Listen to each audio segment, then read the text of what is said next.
August 9 பொதுக்காலம் 19ஆம் ஞாயிறு. நற்செய்தி வாசகம். மத்தேயு நற்செய்தி 14ஆம் பிரிவு 22 முதல் 33 முடிய இறைவார்த்தைகள். அக்காலத்தில் இயேசு கூட்டத்தினரை அவ்விடத்திலிருந்து அனுப்பி கொண்டிருந்தார். அப்பொழுது சீடரையும் உடனே படகேறி தமக்கு முன் அக்கரைக்கு செல்லுமாறு அவர் கட்டாயப்படுத்தினார். மக்களை அனுப்பிவிட்டு அவர் தனியே இறைவனிடம் வேண்டுவதற்காக ஒரு மலையின் மேல் ஏறினார். பொழுது சாய்ந்த பிறகும் அங்கே அவர் தனியே இருந்தார். அதற்குள் படகு கரையிலிருந்து நெடுந்தொலை சென்று விட்டது. மேலும் எதிர்காற்று அடித்து கொண்டிருந்ததால் அலைகளால் படகு அலைகழிக்கப்பட்டது. இரவின் 4ஆம் காவல் வேளையில் இயேசு அவர்களை நோக்கி கடல் மீது நடந்து வந்தார். அவர் கடல் மீது நடப்பதைக் கண்ட சீடர் கலங்கி, ஐயோ பேய் என அச்சத்தினால் அலறினர். உடனே இயேசு அவர்களிடம் பேசினார். துணிவோடு இருங்கள், நான் தான், அஞ்சாதீர்கள் என்றார். பேதுரு அவருக்கு மறுமொழியாக, ஆண்டவரே, நீர்தாம் என்றால் நானும் கடல் மீது நடந்து உம்மிடம் வர ஆணையிடும் என்றார். அவர் வா என்றார். பேதுருவும் படகிலிருந்து இறங்கி இயேசுவை நோக்கி கடல் மீது நடந்து சென்றார்.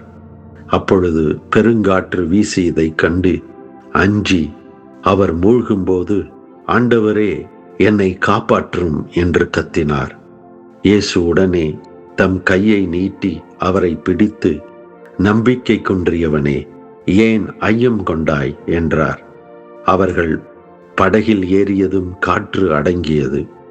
படகில் இருந்தோர் இயேசுவை பணிந்து, உண்மையாகவே நீர் இறைமகன் என்றனர். ஒருவர் மலை உச்சியில் குதிரை சவாரி செய்து கொண்டிருந்தார். ஒரு பாறை தடுக்கிவிட்டு குதிரை உச்சியிலிருந்து செங்குத்தாக அகல பாதாளத்தை நோக்கி பாய்ந்தது. குதிரையோடு கீழே விழுந்து கொண்டிருந்தவர் அதிர்ஷ்டவசமாக ஒரு மரக்கிளையை பற்றி கொண்டார்.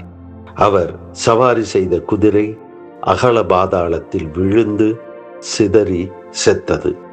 இவரோ அந்தரத்தில் ஒரு மரக்கிளையை பற்றி தொங்கிக் கொண்டிருந்தார். யாராவது காப்பாற்ற வருவார்களா என்ற நம்பிக்கையில் உரக்க சத்தம் எழுப்பினார். எந்த பயனும் இல்லை. சரி, கடவுளிடம் வேண்டுவோம், நமக்கு விடிவு பிறக்கும் என்ற நம்பிக்கையில், கடவுளே, கடவுளே, காப்பாற்றும், மனமிறங்கி காப்பாற்றும் என்று உரக்க கத்தினார். கடவுள் அவரிடம் பேசினார். இதோ கடவுள்தான் பேசுகிறேன். உன் கதறலை கேட்டேன். நான் உன்னை காப்பாற்ற முடியும் என்று நீ நம்புகிறாயா என்று வினவினார். கடவுளின் குரலை கேட்டவர், ஆம், நீர்தான் காப்பாற்ற முடியும் என்று உண்மையாகவே நம்புகிறேன் என்றார். அப்படியானால் நான் சொல்வதை செய்வாய் என்றால் உன்னை காப்பாற்றுவேன் என்று கடவுள் கூறினார்.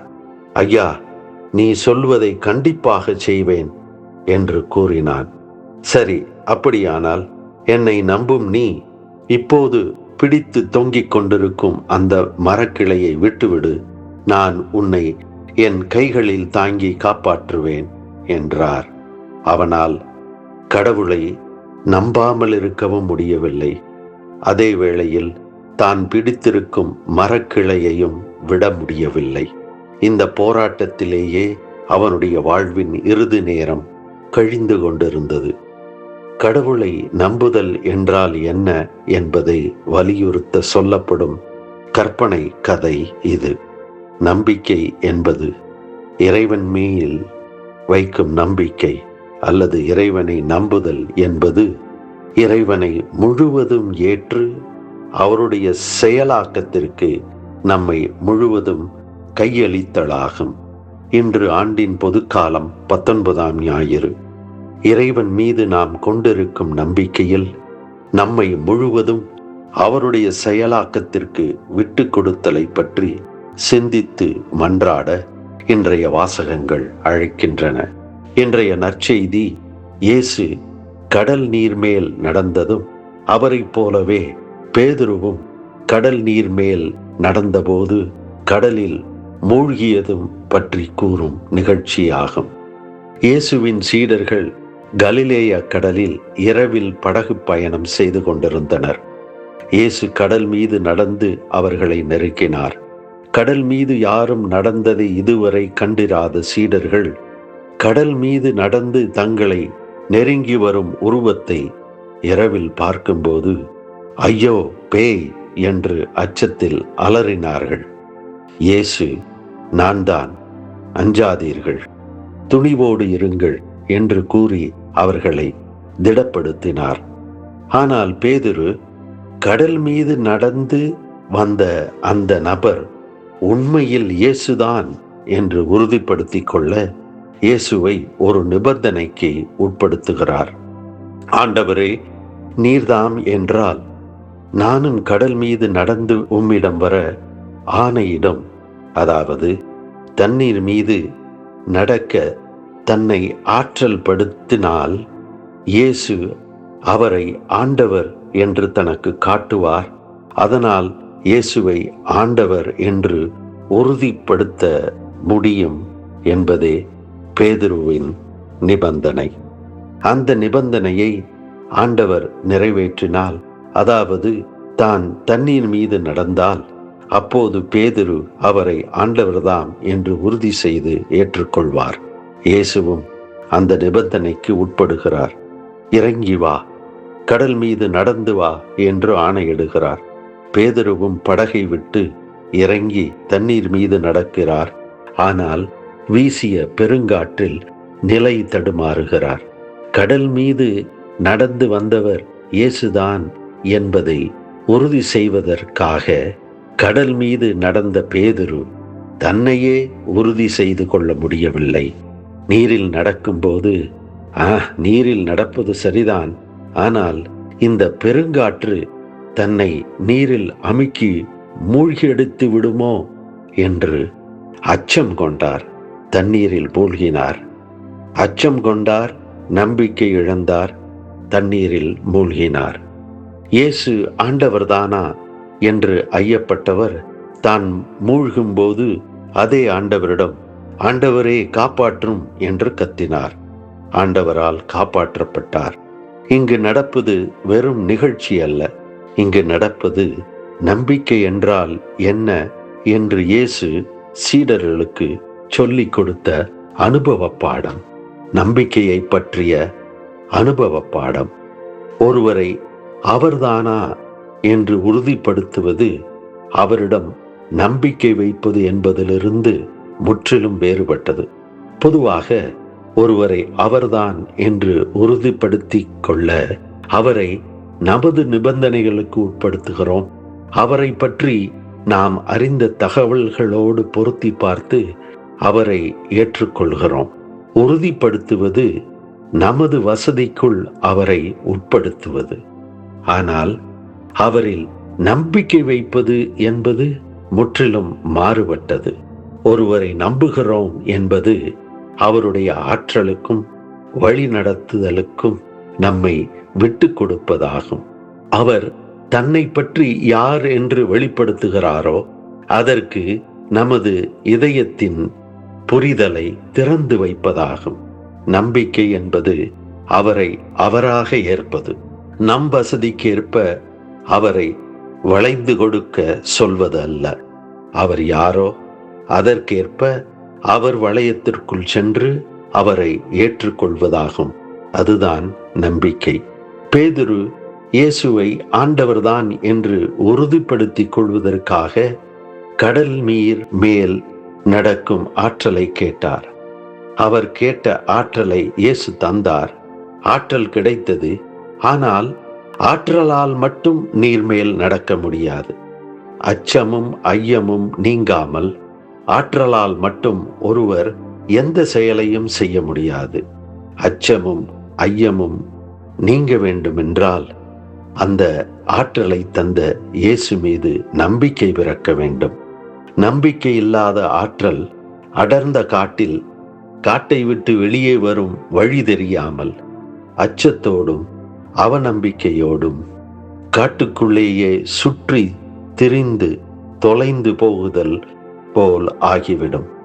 நம்பிக்கையில் பிறக்கும் ஆற்றல் இயேசுவோடு நம்மை இணைத்து பயணித்து அவரோடு அவரில் அவரையே வாழ்வாக சுவைத்து வாழ்வதாகும். பேதுரு கடல் நீரின் மீது நடக்கும் ஆற்றல் பெற்றார். ஆனால் அச்சமும் ஐயமும் அவரை பற்றி கொண்டது. எனவே கடல் நீரில் மூழ்கினார். மூழ்கும் பேதுருவுக்கு இயேசு கூறிய வார்த்தை, நம்பிக்கை குன்றியவனே, ஏன் ஐயம் கொண்டாய் என்பவைகளே.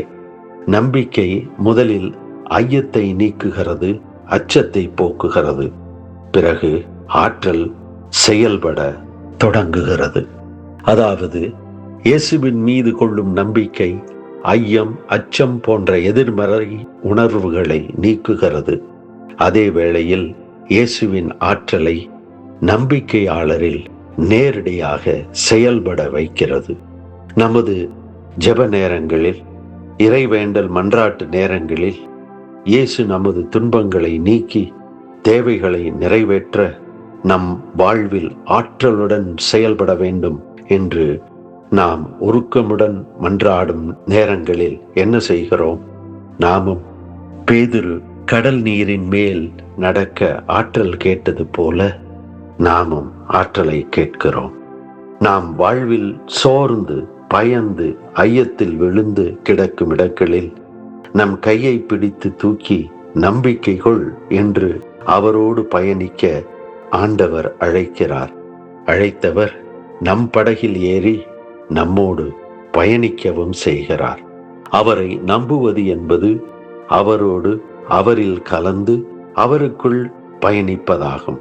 உள்ளம் கலங்க வேண்டாம், கடவுளிடம் நம்பிக்கை கொள்ளுங்கள், என்னிடமும் நம்பிக்கை கொள்ளுங்கள் என்று இயேசு நம் அச்சம் ஐயம் நீக்கி அவரில் நம்பிக்கை கொள்ள அழைக்கிறார். அவர் மீது நம்பிக்கை கொள்ளும் நம்மில் அவரே ஆற்றலாக இருந்து செயல்படுகிறார். ஒரேபு மலையில் மனமுடிந்து இறப்பதற்கும் தயாராயிருந்த எலியா இறைவாக்கினருக்கு இறைவன் வெளிப்பட்டதை இன்றைய முதல் வாசகத்தில் படித்தோம்.